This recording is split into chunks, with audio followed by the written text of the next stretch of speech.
Hello and welcome to episode 64 of the Synergen Leadership Podcast. For those of you who are listening for the first time, my name is Julian and I'm CEO and co-founder of Synergen Group. I'm passionate about all things leadership and management. So passionate, in fact, that I decided to start a podcast about it. And here we are in season 2, and my purpose for the podcast continues to be the same, to raise the standard of leadership. So in today's show, I speak with Mike Adams, who is the author of 7 Stories Every Salesperson Must Tell. As founder and CEO of The Story Leader, Mike helps clients grow their revenue by systematically leveraging the most important human communication mechanism, story. Their mission is to develop a unique and compelling program for the growth of your team that connects and resonates with your staff, clients, and partners, differentiates your business to make your company the only option, closes better and more deals for your company, and leaves your company with enduring value, a story library, and a story leader. Mike has significant global experience in leading sales teams, and this has put him into a unique position where he's qualified to talk about all things sales and leadership. He has worked for organisations such as Nokia, Siemens, Motorola and Spotless Group, to name a few. Now, during the course of the conversation, we explore Mike's book in detail. I started off by asking Mike why he decided to write this book. We speak about how stories can change our minds and how the mind has a natural language. We explore the simple story framework and how we can use it to build better connection. And I finish the interview by asking Mike about how we can learn from other people's stories.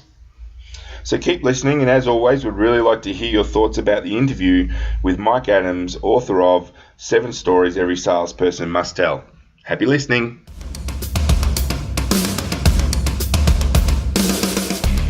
Welcome to the Synergen Leadership Podcast with Julian Carl. Julian returns in 2019 with weekly conversations with leaders and authors from Australia and around the world, giving you the opportunity to share in their journey and learn from their expertise and knowledge. Julian also shares some of the tools and techniques he uses as a leader, mentor, and facilitator, helping you to build your leadership capability and improve your confidence as a leader. Welcome, Mike, to the Synergen Leadership Podcast. Really appreciate you taking the time to be here so that the listeners have a bit of a sense of who you are. Who is Mike Adams? Thanks, Julian, and thanks to you for having me. Who is Mike Adams? Well, these days I'm a B2B consultant. I work with sales teams, generally fairly large sales teams, 10, 20 plus groups of salespeople. And my short line is I help them say the right thing. And that's a little bit of a recurring issue with salespeople, and I include myself. We often say the wrong thing. Not just in the wrong thing, we often talk about our products and services too early. And sometimes we say the wrong thing as in ethically the wrong thing. We might not tell the truth, and that usually doesn't hold us in good stead in the long term at all. So teaching salespeople to say the right thing is what I've been doing for 4 years. I had a career in big corporations before that. I actually grew up in Tasmania and got the dream job out of engineering. I did an electrical engineering degree, and I went and worked for a company called Schlumberger. It's an oil and gas services firm, very large firm, it's about a $30 billion company. And that involved working on oil rigs in the ocean and in the jungles of Indonesia and Malaysia and China. I worked in China when everyone was on bicycles wearing military uniforms, so that shows you how old I am, but that was the late 80s. And then I got into working in the computing centre on some new software we were developing. I was the expert on that software, and that was in London. And then my boss called me in and said, Mike, we have this great career opportunity, and that's corporate code for a job nobody else wants. That's what career opportunity means if you work in a big company. And that was to go to Norway, which I thought sounded pretty good, and be a salesperson. And that sounded pretty bad. I didn't want to be a salesperson at all. 1996, that was. What I said was, my wife is 8 months pregnant, so I can't go. And then I went home and she said, no, I want to go to Norway. So we went, and she gave birth in a public hospital in Norway a month after we arrived, and I was on a very early Motorola mobile phone trying to be a salesperson in the delivery room. And I'm pretty sure I would have gone back to engineering, except I had the most fortunate experience in my rookie year as a salesperson. I closed the biggest deal in our company worldwide, a corporate deal, because I met the perfect client who just decided he wanted to buy our software for everyone. I was just really lucky.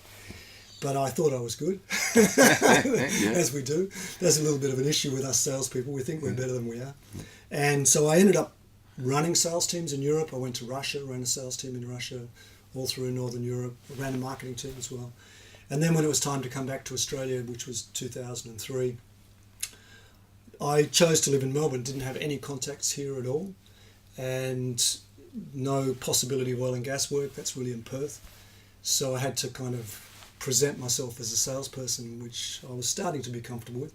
And I told a very good story. I know I told a very good story, and I got a job selling telecommunications for Siemens to our biggest telecom carrier here in Australia.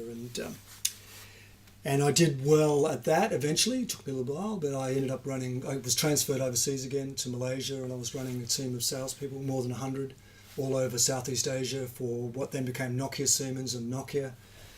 Came back to Australia, got a job with Spotless, running their new business for mining camp and oil and gas camp facility services, big contracts of $10 to $30 million per annum contracts. Changed industry again 2 more times, 3 more times. And by then I'd started to figure out how to change industry. Like, how do you sell when you don't really know anything? You don't have any idea. You don't even know that you're not speaking the right language probably with your clients. What do you say? What stories do you need to be able to say? Because you might only have 6 to 8 months to sell something, otherwise you're out. So how do you do that? And that was the formulation of my thinking for the consulting company. How do I help salespeople, like the people that have worked for me in those different industries, how do I help them say the right thing? And storytelling is a big clue to that, helping them find the powerful stories that every company has, practicing them a little bit so they're confident, and then delivering those stories in their conversations is what I do. So we're here to talk about your book, 7 Stories Every Salesperson Must Tell. And for those listeners, it is a leadership podcast, so don't worry, I will be taking a leadership angle on it. Why did you decide to write a book about it? I wrote the book, so you have to be careful with the question why. This is one of the things I teach my salespeople. The fact is we don't really know why. But if we're truly honest, our whys are about our ego and our social status and things like that. You know, writing a book is a way to increase your status, actually, as a consultant. So there's no doubt that's an angle. But truly, I was finding something that worked with the sales teams, but I was working with them at quite a deep level. And I knew that there wasn't much chance that my ideas would get distributed if I didn't put them in a book. And there isn't much written about storytelling specifically for salespeople. Most of the books on storytelling are for change management or for leadership.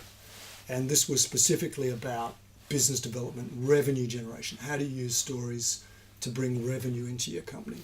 And that's what the 7 story types are about. Each of the 7 stories has a specific character, a central hero. So the first 3 stories are about connecting. So the first job as a salesperson is to connect with a potential buyer. So how do you do that in a way that they trust you and like you and see you as an authority? And the 3 stories are your personal story, your key staff story, someone in your organization that your buyer must trust as well, and your company story. So the hero is yourself, that key staff person, and your company founders. Usually they're the heroes of those 3 stories. And then you need to change people's minds. And the 2 stories that do that are insight stories and success stories.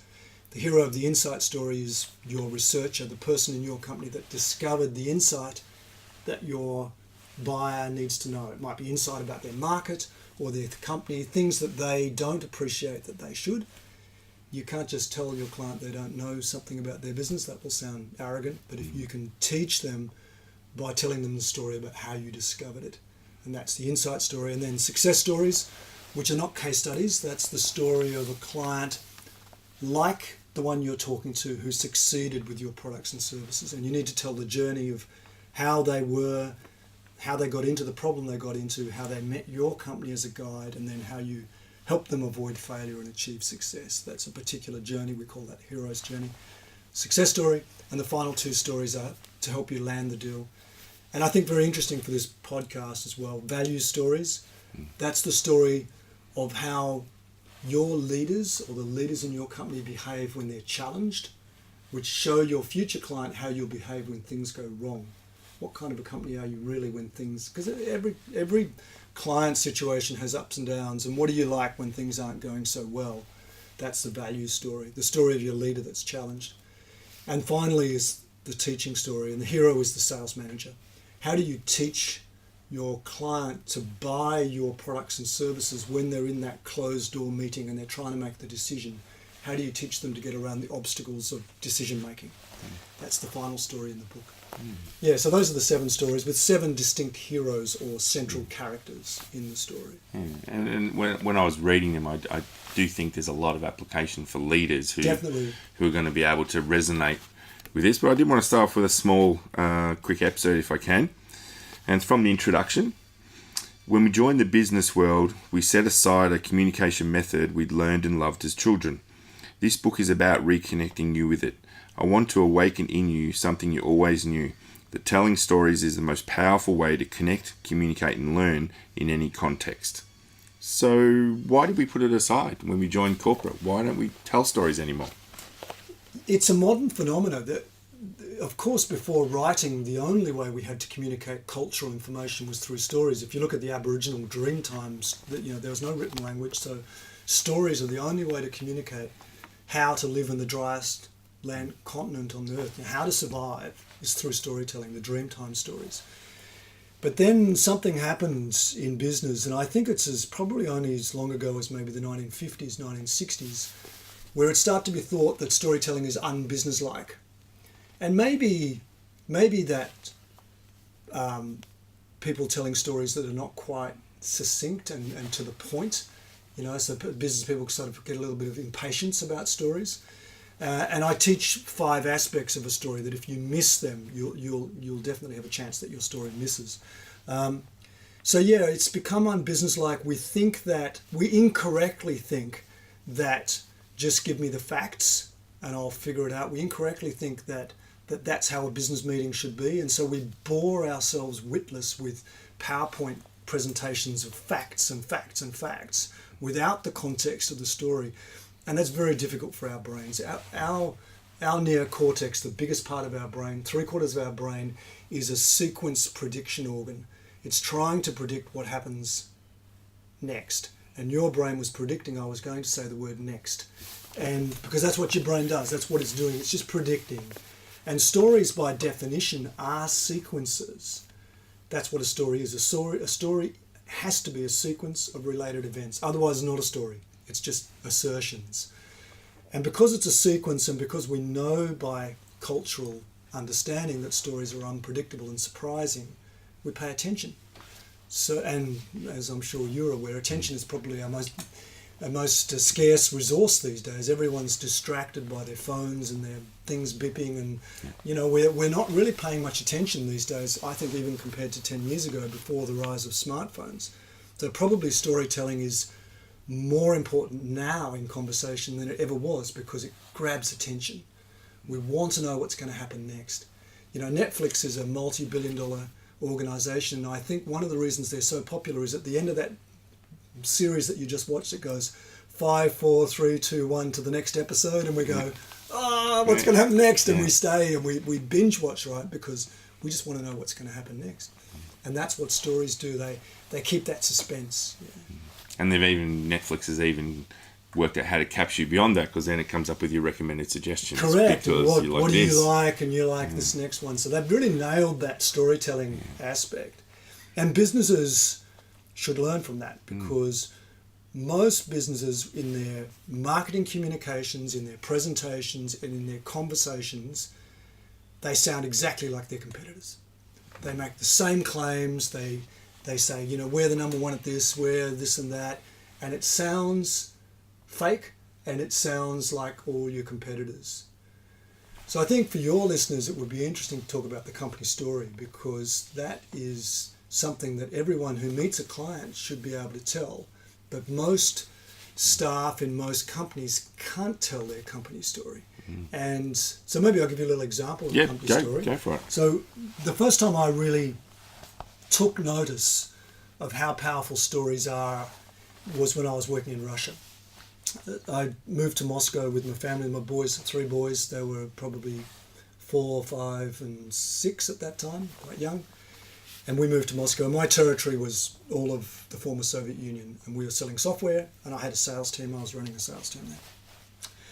And I had heard a little bit of the history of Schlumberger, my company in Russia, because it's a fairly famous story in our company. Schlumberger started in the late 1920s. Two French brothers, Marcel and Conrad, invented a technique by lowering an electrode in an oil well and measuring the potential, the voltage potential between the electrode and the surface, and then moving it up through the well. They realized that they could measure the resistivity of the rock. And the resistivity of the rock is not the rock, it's the fluid in the rock. And oil has a high resistivity and water has a low resistivity. So they invented a technique that told you exactly where the oil was, that's the sort of invention you need to make a $30 billion business. And one of the world's most profitable companies. They've never ever made a loss since 1929, right? They've made a fortune, that company. And so they invented this thing, but as is often the case with a new invention, this is the entrepreneur's problem, no one believed it or wanted to trial even the technique, except in the former Soviet Union. The Russians got it, and that's where it started first. So Schlumberger actually had its first success in the Soviet Union in the early 1930s. And then they got nationalized by Stalin. Actually, it was pretty brutal. There was a purge, and their guys were executed and had all of their equipment stolen and kicked out of Russia, out of the Soviet Union. But fortunately, by then they'd started to do business in Texas, in the US, and so the company did grow and did become a massive company. But in the more like mid-1990s, they had to make a decision: do we go back into Russia, because now Russia's opening up as a capitalist economy? And the strategy guys took a business case to the CEO, and they said, how much money are you willing to risk going back into Russia? And he said 200 million, like without a second's hesitation. I'll risk 200 million. And so they decided to essentially sponsor and help two of the newly privatized Russian oil companies. They put in technical experts and financial experts and economists, and they doubled the production of those two companies in 18 months in the 1990s. So the Russian oil industry was going terminally down, and these two companies went up. And today, like, the business for Schlumberger in Russia is multi-billion-dollar business, and they own many Russian oil companies, Russian service companies now as well. So I told that story, and so I started hearing some of my other clients telling me the story back. That's when you know your story does work, when you hear other people tell you the story and you go, ooh, okay, that story's doing the rounds, right? Now, if you think about what's in that story, I told it a little bit longer probably than I would tell it in a client meeting, but in a couple of minutes, you've explained how your company exists, what its history was, a fairly dark history, and like surviving some failures, but also what your company will do for your client. They're going to make you rich, right? And without you having to say that, without you having to say you're the number one and you're all over the world and you've been around since the 1920s, you just tell the story, and all that information just comes along for the ride, and it's listened to and it's accepted, and you made your point. And they remember it, and not only that, they go and tell someone else. So it's doing work for you. The last part of a company story should be your strategy story as well. Where is your company going? Where are you going? And if your staff can tell that story, it's very compelling. Now notice that Schlumberger is a very big company, and maybe some of your listeners work for very large organizations. But I told the story of Schlumberger in Russia, which was my territory. So you can adapt your company story to your product area, or to your territory, or your particular situation, or even your client situation, and just tell that story. Start it with the history of your company, and then just go off into the history in this area. And it'll be very compelling, it'll be interesting. In chapter 1, you talk about this idea that stories can change our minds. Yes. So for the listeners who are prominently all in a leadership position, how can they use stories to change people's minds? The biggest part of your brain, the neocortex, is what it does is it looks for sequences in the environment, patterns, and if they repeat, it memorizes them so that it knows what's going to happen next, right? So, and that happens at a very, very low level. If there's a tap dripping, your brain will have noticed it's dripping, and then if it suddenly stops, you'll notice it stopped, even though you'd forgotten that it was going, right? So it's doing that all the time at a low level. And then, so what's happening is that it's a neural network. We have artificial intelligence neural network, so it is a neural network, your cortex, and it's rewiring itself to predict the pattern, what's going to happen next. And once it's happily done that, that's remembered. It knows that pattern. You've probably had the experience of driving home and wondering how you got there. You drove home on automatic pilot, right? Well, that's your neocortex. It's just predicted correctly everything. But if there was someone ran across a green light in front of you or something, something unexpected happened, you would be instantly attentive, right? You would notice, right? So the stories rewire your client's mind by giving them a sequence to learn from and an experience to learn from. So what actually happens when you tell a good story is your listener inhabits the character of the story, and they feel what you feel with their own internal body sense. That's one of our 8 senses, is our internal body sense. And they imagine what you would have seen, and they imagine what you would have heard, and they're trying to predict what's going to happen next. So you're literally changing their brain. You're giving them an experience that rewires their brain. If you tell a success story of how another client succeeded with your product, it's not much different to test driving your products. They will experience it through the story, and you'll change their mind in that process. So that it's a skill, I think, that all leaders should be really starting to look at, because business is changing so fast that being able to influence and change people's minds is a very powerful skill to have. It is, and my view, Julian, is that the best leaders, and very often the founders of companies, are all storytellers, often unconsciously competent. Sometimes they overdo it, but overdoing storytelling is better than not telling stories. So usually when I go in and work for a corporation, I usually find at least one storyteller, and all these stories come out. And then the problem the organization has is it can't grow until those stories are captured in a fairly tight form, and the other people in a sales team, for example, hear the stories and know how to tell them themselves. So that typical frustration for an entrepreneur is they can sell, they can do it, but their staff can't, and they don't know why, and it's terribly frustrating.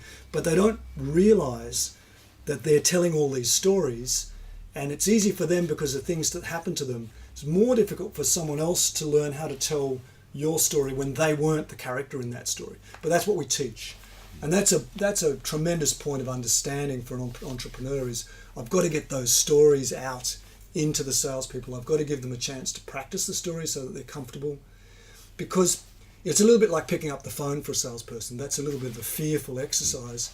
And telling a story the first time, like consciously, purposely telling a story in a business meeting, is also a little bit confronting. Will they listen? What will be the response? What will happen? Yeah. But in that first chapter, I also talk about one of the other really important reasons for telling stories. And it's not just to get an idea across and to change your client's mind. It is to get them to share their story back. Because that's what happens in the barbecue and in the pub, in our social context. You tell a story and the other person tells their story, and we start exchanging stories.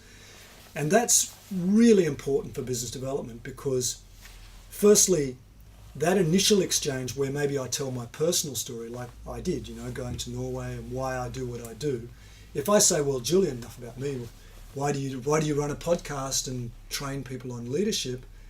No doubt your listeners have heard your story, but when I haven't, so we would then exchange stories, and you would feel more connected to me because you've told me your story, right? If you hadn't, I'm still a stranger. And I say that, the path to not being strangers is really starting with sharing personal stories, which is the hook. I'm using the fishing metaphor in the book. So that now we're kind of hooked as friends, but still I need to change your mind because you're happily running your business in the direction you're pretty confident you know what you're doing. Yep. Why should I, the salesperson, change you from doing that? I need to persuade you that there's a better course of action. So now I need to tell the insight story or the success story. I'll tell a success story example in a minute. But again, I'm using that story to get your story. So if I tell you a story about one of my clients that succeeded, and I will tell one in a second, And then I could say, and if that client is like you, then I could say, well, how's things around here? And you will probably tell me a story back. And that's much more memorable for me. I'll understand your situation much better if you tell me a story about how things are happening in your company than if you tell me some facts about your company. I won't remember those. So we in sales, we call that the discovery. You know, we're trying to discover, is there a fit? Is there a fit for what I do that would really help you? One thing is to tell my story, but the other is to hear back your situation. And that's, again, that's a story exchange. So the real skill is in learning how to exchange stories. I'll give you a success story example. So most companies think, when they think success story, they think case study. And the case study format is problematic. The typical marketing case study, the thing that gets put up on company websites, has 3 parts. And it says, here's my client in this shitty situation. Here's the mess they created for themselves. Usually that's where it starts. Yeah. Here's us riding in on our white horse, fixing it. And here's how great things are now. And the subtext is, aren't we wonderful? The vendor. You know, aren't we, the vendor, wonderful? Well, there's a little bit of a problem for your future client in those 3 parts. Is that they can't really recognize themselves in that because you've made your company the hero of that story and you've left the client out, the client that succeeded.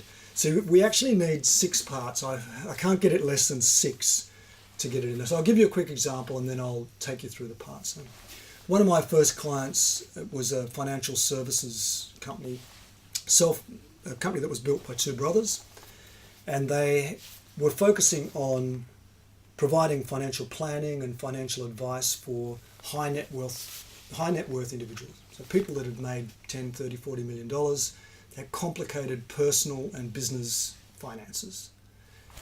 And they decided to build some specialized software to manage the affairs of these people because of that complication. And they spent quite a bit of time and a lot of money developing the software. And the COO, which was the guy I was working with, we'll call him Jeff because we had to keep it confidential. He was in charge of the software development and his brother was the CEO and he was kind of the sales guy. But Jeff was the software guy, and when he got it ready, his brother said, well, you have to sell that thing, because he hadn't really quite bought into the idea of the software. And Jeff was an appalling salesperson, and I was connected with him via my business partner, and she said, look, he wants to know how to sell this software. I don't think he has a chance. And I put him through a little evaluation that we do for salespeople, a little conversation skills test, and he tested the worst of several hundred people we put through this test. And I said to him, look, hire a salesperson. That'd be your best bet here. And his answer was, well, I'll do that, but I'm determined to know how to do it myself first. Maybe I'm not natural at this, but I want to learn how to do it. So I said, well, it's going to take you 6 months, and I'll go with you on some client conversations. We'll debrief them. I'll explain. His big issue was firstly how to connect, because his first ask so he'd find people easily that would be good clients. But his first ask for them was, I need to see all of your personal and business finances so I can tell you how to save money. And that's not an easy sell, right? Yeah, we call this quite a tricky sell. So it wasn't easy. But anyway, we developed a program. I changed his approach completely. And after about 6 months, he was really starting to get clients. And then we started using testimonials from those clients, and it was really building. And then he had a disaster. And he fell out with his brother. And I'm talking like Cain and Abel kind of falling out with his brother. It didn't lead to someone dying, but it did almost go to court. And they split, and Jeff took the whole business. So he's now the CEO, but he's in control and he knows how to sell, and it's going absolutely fine. He's in charge of his destiny. So that's a success story, and it has 6 parts. So I started with Jeff and what he was doing before he met me, and then how he got himself into a problem, and then how he met me as a guide, our company as a guide, and then the plan that I gave him, and the ways to avoid failure, and then he had a near failure with his falling out with his brother, and then final success. So those are the 6 parts of the narrative, and you make your successful client the hero of the story, the center of the story. Your role as the vendor is as the guide. You're just the guide. You're not the hero. And it's a story then if I tell that story to a professional services company, maybe a financial services, they can identify with that client and they go, okay, I also need to help with selling. And, so how's things with you? How's selling going with you? And then they'll tell me how things are going and their struggles. Yeah, we have exactly that problem. And, so you need to pick your appropriate story. So if you've had successes, then work on developing a success story, not a case study. Timely advice, because we've got our new website coming in a couple of months. So you're thinking all the case studies. Yeah, I'm now thinking success stories. Good. Yeah, well, it's easy to take your case study and put it into the 6-part. You've got a good success, so you've got the groundwork. Usually what you're missing is the context of the client situation before you are called in. So you need to go and ring them up because they're a successful client, so they'll take your call. And then ask them some questions like, what were your concerns before you hired us? What did you think could go wrong? And what did we do to help you with that? And just get that avoiding failure part. So get the early context and the avoiding failure part. And very often you can put into those stories the common objections, because the objections are, if you think about it, they're potential failures. And it's not going to work because of this and this. So then we help them avoid it failing like that. And then you've essentially answered the objection already in the story. You talk about this idea of the mind's natural language, Yep. which fascinates me because I'm always interested in the way some people remember like facts, some people remember music, some people remember places, some people remember stories. There's all these different ways people remember. So for leaders that want to get people to retain whatever it is they want them to retain, how should they go about it? Yeah, as far as that part of the brain that I've been talking about today, the sort of 3/4, the neocortex, the wrinkly part on the outside, as far as it's concerned, it doesn't care about the difference between sound and vision and internal feelings. It just processes the sequences. So a song is a type of story, and a painting is a type of visual story, and an anecdote is a type of story. All it is a sequence that I'm having trouble predicting that I'm going to learn from. And when you might have noticed, like if you turn your radio on in your car and you turn it to your favourite radio station and you know that song, your brain is probably predicting the next note of the song after like 3 beats. It'll probably not take you more than 3 beats to know that song because you've memorised that song, you know the sequence.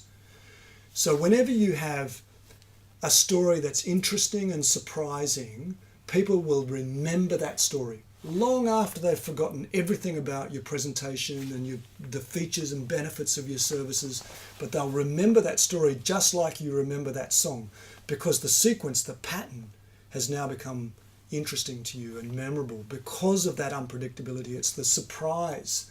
So when you hear a new song for the first time, there will be melodies and patterns within that song that will remind you of other songs. Otherwise, it'll just be noise. And then you'll say, oh yeah, I like that little variation. I like the way this song goes, or I like the story of that song. And you'll pretty quickly repeat it to yourself in your mind, and that's how you remember it, through repetition. And then you'll know that song. The next time that song comes on the radio, halfway through, you'll be happily predicting it. So it's the same with stories. If leaders can realize that there are a few highly memorable stories about their company, just like memorable songs, that they can capture, enhance them so that you're just getting the real true points of the story, and then put them on a story in a story library, video them. Video is the best format. Just video, say the CEO telling the story or one of your clients telling the story, so that all of your team can just listen to that 2-3 minute story. That's the equivalent of getting them to remember the song. One of the things I liked about the book was that you provide quite a lot of frameworks. Yeah, that's for the people to follow. Engineers create frameworks. Yeah, practical. And I think that's really useful because I'm actually yet to meet anyone that fully reads an entire business book. Most people tend to find a really bit that resonates and then run off and implement it and then maybe just put the book on the shelf. So I really like it that it's got a... It's still a reference, so you know that there's a framework. So if you can remember, like, okay, there's a thing called a value story and it's in that book, you can go back to it and exactly get the framework. Yeah. And you provide a 4-step simple story framework. Yes, that's the simplest structure. Yeah. And Can we so start there? the simplest structure, which is all 6 of the 7 stories have this simple structure. The one I gave you the example, which was 6 steps, is 2 extra steps because there's 2 characters. There's your successful client, and then you have to introduce your company as the guide coming in. So that takes the extra 2 steps. But if you want to just tell the story of yourself, your personal story, or someone else in your company, or your researcher, or your leader, there's just one hero. It's just them. And the simplest structure is the setting. And it's really important that you use a time marker and a place marker. If I say once upon a time, you know that a fairy tale is starting, right? If I say in 1996 when I transferred to Norway, that's the signal. There's a story starting. It's a true story. So a true story is starting. If you miss that step, people may not be paying attention. They may miss the start of your story, so they're confused, right? So that's really important. It's one of the 5 ways that stories fail. And then you move into, from the setting, a complication. Something's going wrong. Something surprising is happening. Otherwise, it's a boring story. If there's nothing going wrong, it's not very interesting. And then you resolve that. Then there's a resolution event. You fix that problem, or you come up with a solution, and then finally you make a point. You make your business point. You resolve it to make a point. It's only a story. We have lots of funny stories and interesting stories that we would tell socially. But if it doesn't make a business point, then you're wasting people's time. And you can't do that if you're talking to a CEO, CFO. You have to make a relevant point. Now, we don't use the word story. So I would say, well, that reminds me of when I was working in Siemens, and I would just say what happened. Some strange, unpredictable thing happened, and then boom, and it's relevant. It makes the point to what we were just talking about. And that's the structure. A setting, time and a place. The character is yourself or someone you knew or someone you heard of, in an unpredictable, surprising situation, and then, we resolved it, we make a point. We have a strong preference for stories that have a happy ending, have a positive message, and even real disasters can be made that way. Even if you have a total catastrophe and you lost your business, you can still go, well, I'm never going to do that again, right? I've learnt from that, and that's why I don't do things that way anymore. You can still make a resolution point out of a failure story, if you like. Okay. We spoke earlier about this idea of connection. Yeah. And that stories are a great way to connect. So I'm envisaging some of our listeners have teams that are reporting to them, could be multiple sizes. But there's obviously going to be people that they connect more strongly with than others. So how do they use stories to sort of connect more universally with the team? Yes, so all organisations, all the staff in all organisations are close observers of the leaders. They watch what leaders do, listen carefully to what they say, and they also listen carefully for dissonance, things where the leader does one thing and says the other thing, and they'll believe what you do, not what you say. So you can connect with your clients in a couple of really important ways. One is by telling anecdotes about things that happen to you, and be prepared to be vulnerable. No one is that attracted to or wants to follow someone that doesn't have any humanity. That we all know that things go wrong. All of us have problems in our personal life, and if you like to pretend that that's not you, you're the heroic leader and nothing goes wrong, you're not going to connect very well in a personal story. Personal stories should have vulnerability, and they should be personal in some way. Now, I said my wife was 8 months pregnant when I transferred to Norway. Well, that's personal.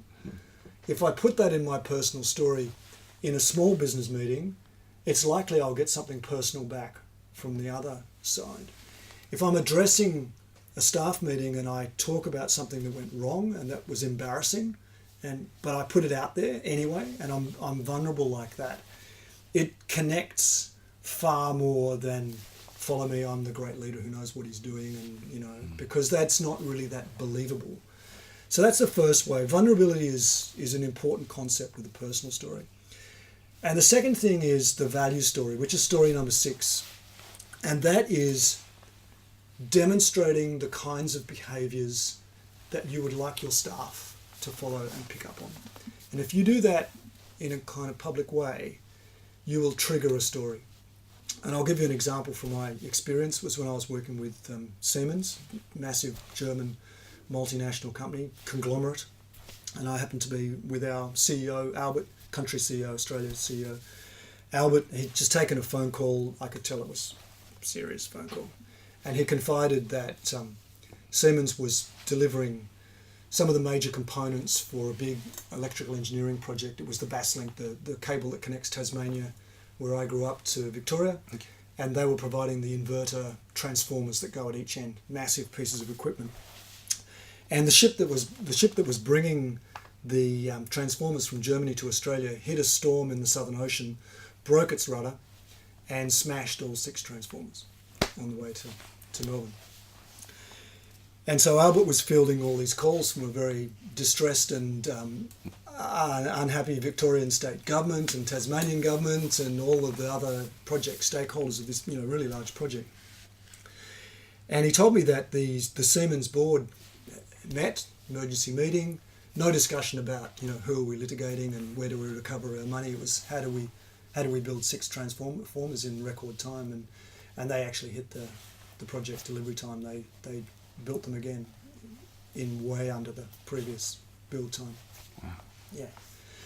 So that's a values story. That is, how does your company behave and how do you lead that kind of behaviour? Well, the Siemens board led that behaviour. We care about the outcome of our client. And those kinds of stories are incredibly persuasive, not just to your staff, but to your future clients as well. That's why it's the 6th sales story, because if you've worked with a couple of people on a big deal going up to the decision phase, what happens in the decision phase for a deal that size is that the vendors are locked out completely of the discussion. There'll be a stakeholder group of 5, 6, 10, 12, depending on how big the deal is, people. And a lot of the people that have come into that final decision meeting haven't followed the deal all the way through, but they've got risk concerns. There'll be safety people, commercial people, various compliance, legal people involved in that. And they're mainly concerned about risk, what will go wrong. And if you've told a value story like the one I just told, and then the question comes up, will these guys deliver?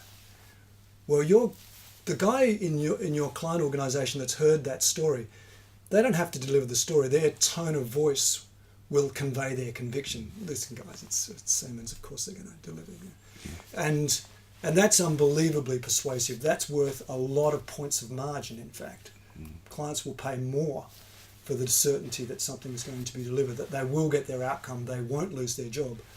And so, and many companies have these stories. The hospitality industry have, the lost passport on the desk and the bellboy went out to the airport and didn't want a reward and gave it to the guest. And, these kind of stories, how do you behave really when you're operating day to day? They motivate and they lead your staff, they teach your staff what to follow in terms of behaviour, and they teach your clients what you're going to be like to deal with after they've signed the deal. They're very persuasive. I'm fascinated with this idea of rapport. Yes.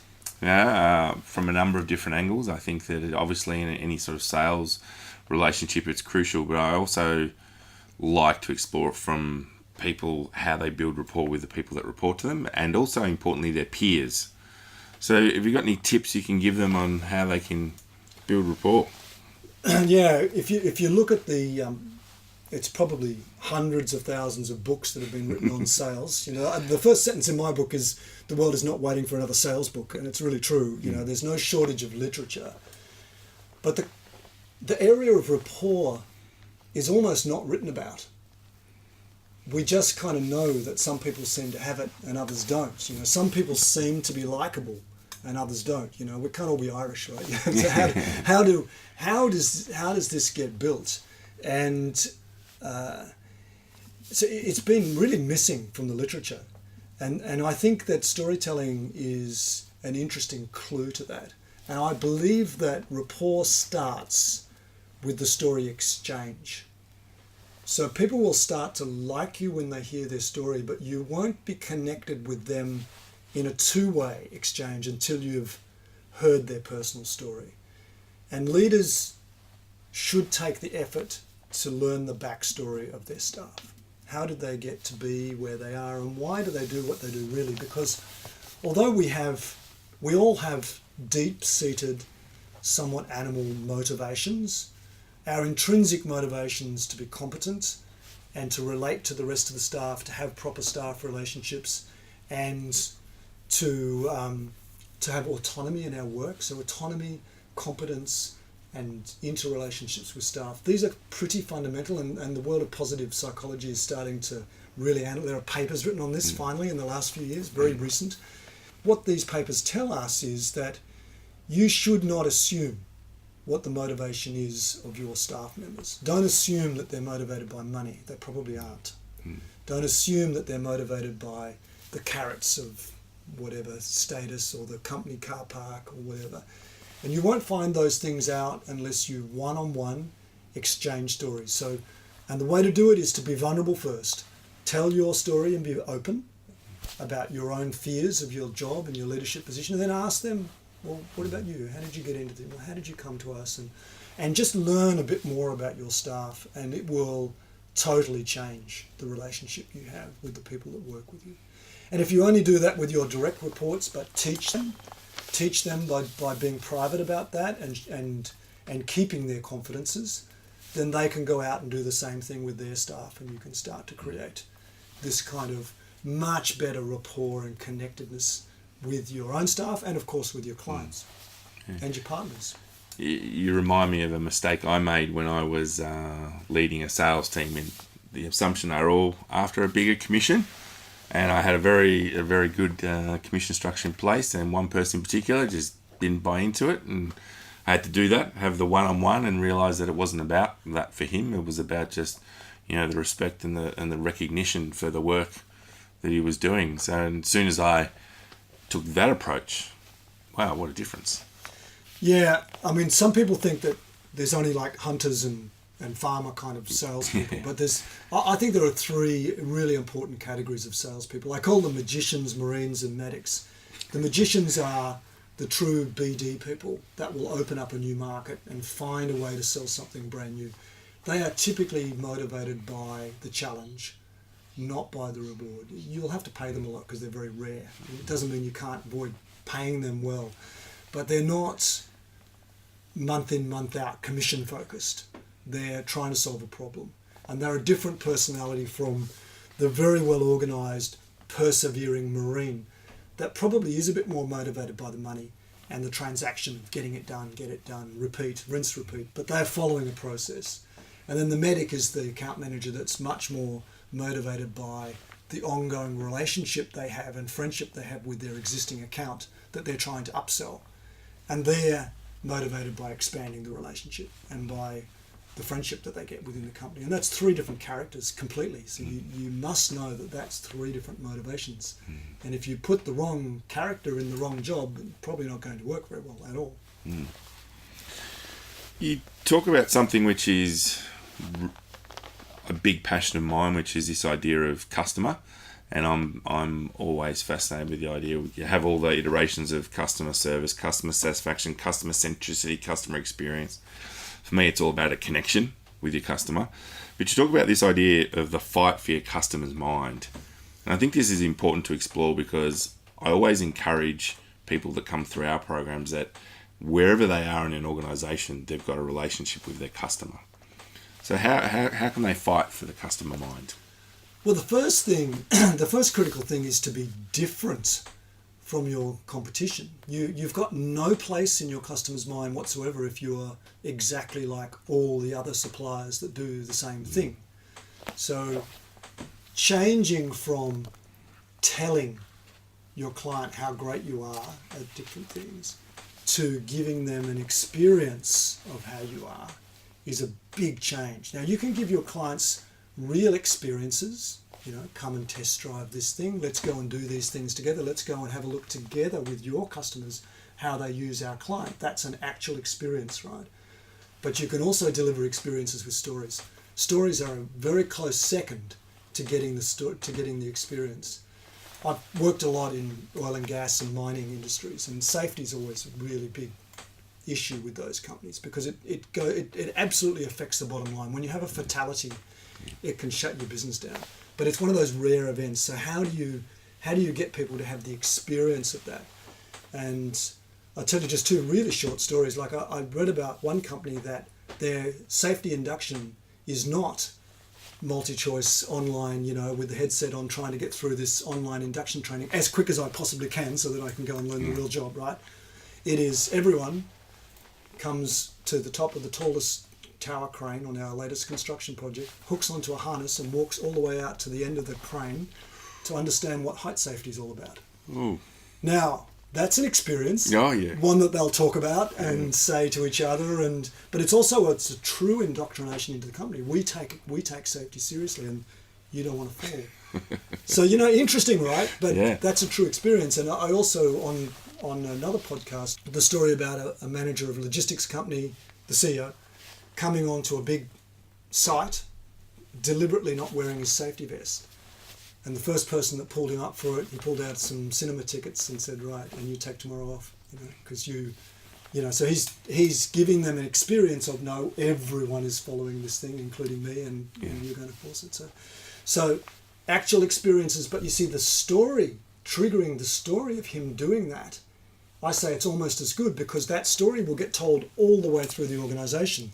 The people that witnessed him doing that might have been 5 or 6 people.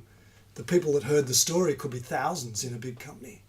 So the story and the experience go together. The story is a way to get the experience. Mm-hmm. So I don't know if that answers your question. We're trying to get experiences, and stories do it. Absolutely. And for me, anything that's customer related, I think is key to it. Correct. Absolutely key to it. What experience is our client really getting? Can we manufacture, can we create new experiences for our client, actual ones, or can we give them story experiences that they can buy into and learn from? So think in terms of experiences rather than information, hitting them with opinion and facts and information, because our brain isn't good at remembering that stuff. We spoke earlier about the difference between case studies and collecting success stories, or success stories, and there was a part in the book where he said about collecting success stories. So how many should we have? Is there an ideal number? Do we want them in different genres? What sort of a framework that we can collect our success stories in? Yeah, usually, so what I do with my consulting work is help companies get started with the first few. So the first story we work on is their company story. That's a critical story. And then we try to find value stories, but there may be only 1 or 2. And key staff stories. So what is the backstory of your CEO or your head of customer service, or so that the salespeople can tell them. But success stories, if you've been in business for a while, you should have a lot of success stories. Now, you may not have a lot of highly memorable ones, but it's usually possible to find good success stories for each different geography and each different industry that you work with, or each different client type, because they will resonate better. If I'm telling my story about Jeff in financial services, that will resonate to another financial services company. At a stretch, maybe another professional services company, but I needed that story in that situation, right? So what we typically do is map out the 5-6 areas that you would like to have success stories in, and then we go looking for them. Start internally, talk to the customer service people, tell me about a good success, particularly the successes where it looked like it was going to fail. They're the best ones. And then how did we turn it around? And then go and talk to that client, because they're a successful client, so they'll be happy to talk, and they'll tell you the backstory. They'll tell you what it was like before you turned up, and they'll tell you what they were afraid would go wrong and their fears and that sort of. So you'll get the whole story. Yeah. I've noticed during the work that we do that values are not easy for a large organisation to get from the boardroom down to the workforce. Absolutely. Very, very difficult.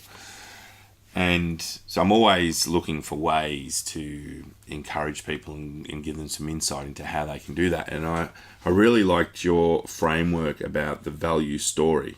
Yes. So are we able to sort of walk them through that? Yes. The it's a simple structure again. Yep. So the setting is a leader. Now, even the bellboy that went out with the passport to the airport is essentially showing leadership. So that's an act of leadership. So it's a leader in your company that is challenged. That's challenged. So the complication is they're challenged by a situation where they're forced to demonstrate their values. And then they do demonstrate their values, and the story is resolved by that. And they create a story in the process. So I heard recently about an IT company that delivers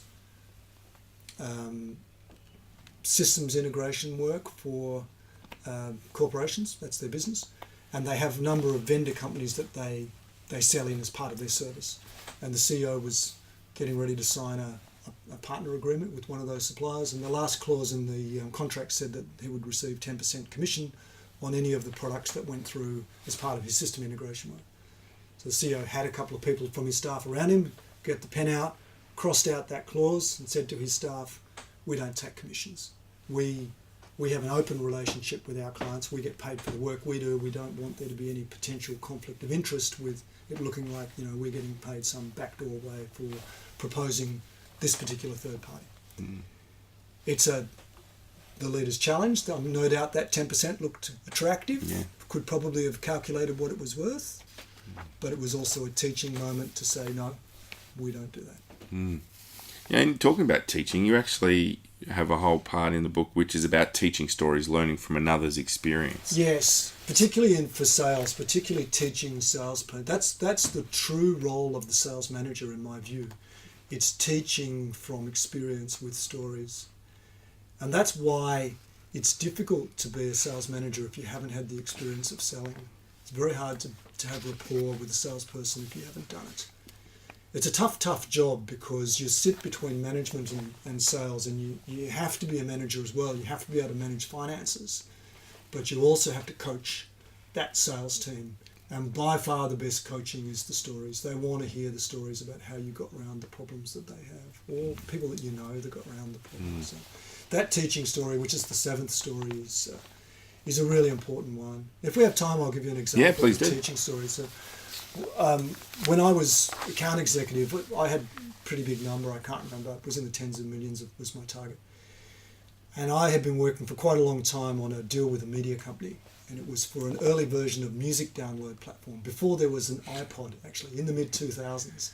So I was working on the old 2G mobile phones, and we could just manage to stream a song after about 20 seconds. So you connect, it take about 20 seconds, and as you were playing the song on your 2G mobile phone, it would stream it and you could hear the song, right? So it was very early days. And we had a whole team over from Europe to Australia, maybe 10, 20 people, and we had a big team from the client organisation. We worked out how it could technically work in their network, and it was going to be a revenue share, so we were going to take a cut of every song. So we were ready to sign the final contract, and then we had to go into the corporate headquarters with this big long table, and all our guys down one side and all their guys on the other side, and we knew each other pretty well by this side, so happily chatting away. And in comes at the head of the table the chief negotiator, this guy we hadn't met. This guy was just a complete arsehole. He's like, it pulled the contract apart, like 99.9% reliability, not good enough. We demand 99.999%, and the revenue share, no, we're not going to do that. You're only going to get paid this, and And after the first meeting of being beaten by this guy and feebly trying to, because I was actually in shock, I came back to our office, and one of our more senior sales guys looked at me and said, what's gone wrong? And I told him what had happened. And I said, I don't think we're going to close this deal. There's no way. And he said, why don't you ring that guy up and go and have a chat? And I hadn't even thought of the possibility, And we were, so I thought, yeah, okay. So I did, rang him up. I spent 2 hours explaining the deal, but he didn't even appreciate it was a revenue share and how it worked. And then we came back in a couple of days later, same setup, big table. He comes in, exactly the same tone of voice, exactly the same character, but he skirted around every non-negotiable issue. And we got a deal. We signed the deal. And so that's a teaching story. That's a story that you can use to help both your sponsor, the person who you're dealing with in the company to get their deal done. How do you manage difficult people? How do you get around difficult decision situations? But you can also use it to teach your salespeople. I really liked on Appendix D. You give everyone a story template, the story builder template. Yeah, and the idea of that is to photocopy it or print it. You can also go online. There's an online training course a free online training course associated with this book, and you can download all these templates. So you've got a place to put the parts. Yeah. What did you like about it? Well, I love the fact that literally, like you say, you can photocopy it and you can start just mapping it out. And I think that there's real value in these types of frameworks for people, because sometimes it can seem so overwhelming when, it's some great content, but where do I start? Well, this is where you start. You start filling in the blanks. There's also an appendix there that has a table of each of the stories. I think it's back. Yep, Appendix C. Yep. And also, so that there's all the stories in the book. There's 50 of them, and they're categorized by the type. So you can say, well, I'd like to see some examples of value stories, and you can find them in that and go and jump to the page and read them. And also in the previous page, there is an overview of this one, exactly who the character is and what each story is for, just as a summary, so that you can see how each of the stories are used. So if people want to find out more about you, Mike, where should they go? Yeah, I'm fairly confident your listeners know how to drive a Google search engine. I should hope so. So Mike Adams, 7 stories would be more than enough to get the online training, where you can buy the book. It's on many book resellers. The audio book will come out. I'm hoping the audio book comes out this week. It's been sitting there in approval stage. Ebook is still on sale. Audio book, paperback, hardback, locally.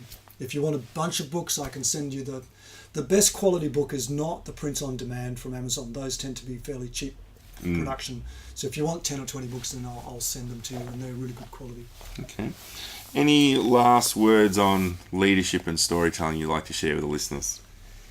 Yeah, look, I think it's true that the best leaders already are storytellers. If you aspire to be the best leader you can be, take a note the stories that people tell and notice the impact that they have. And then you can start to model yourself on those people.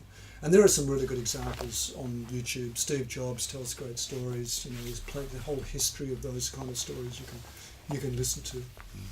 Well, on that note, thank you so much, Mike Adams, for being on the Synergy and Leadership podcast. Julian, it's been a delight. Thanks for having me. Well, that wraps up episode 64 of the Synergy and Leadership podcast, another interview with an author. I'd like to encourage you to head on over to the Synergy Group website and engage in conversation with us. Tell me what you liked about the episode. Tell us who you'd like us to interview, or tell us what sort of content you'd like us to deliver. And as always, if you are an iPhone user, it would be really appreciated if you head on over to the Apple site and leave us a review. In next week's episode, I speak with Sandra Alloy, who is the founder and CEO of the Bureau of Business. It's another great interview with an Australian leader, and until then, we'd love to hear what you think, and happy listening.